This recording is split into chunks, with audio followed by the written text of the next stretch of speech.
మొన్న ఒక మహిళ వివస్త్ర, ఆ తర్వాతన సాయి కృష్ణ ఉదంతం, ఇంకో పక్కన ఆహ్, ఈ ఇంకొక మహిళకి సంబంధించి వృద్ధ మహిళని జాకెట్ చించడం కడప జిల్లాలో.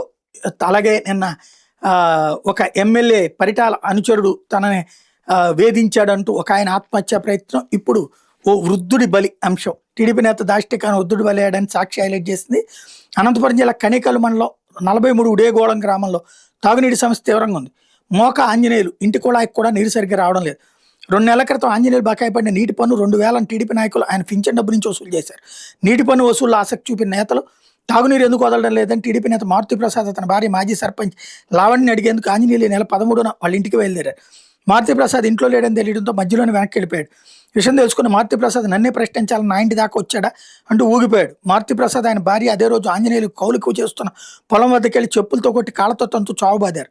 కూలీల ముందే అవమానించారు. ఈ అవమానం భరించలేక ఆంజనేయులు ఇంటికి వచ్చాక పురుగుల మందు తాగాడు. కుటుంబ సభ్యులు వెంటనే కణికల్లు ప్రభుత్వ ఆసుపత్రికి, అక్కడ ప్రభుత్వం నుంచి అనంతపురం ప్రభుత్వ ఆసుపత్రికి తీసుకెళ్లారు.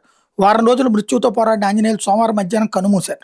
తమ తండ్రిని టీడీపీ నేత మారుతి ప్రసాద్ భార్య లావణ్య పొట్టను పెట్టుకున్నాను ఆయన కుమారుడు భీమన్న, వన్నూరు స్వామి కుమార్తె లలితమ్మ, అంజినమ్మ, భూలక్ష్మి విలపించారు. ఆంజనేయులు మరణంతో టీడీపీ నేతలు ఆయన కుటుంబ సభ్యులతో రాజీకి ప్రయత్నాలు మొదలుపెట్టారు.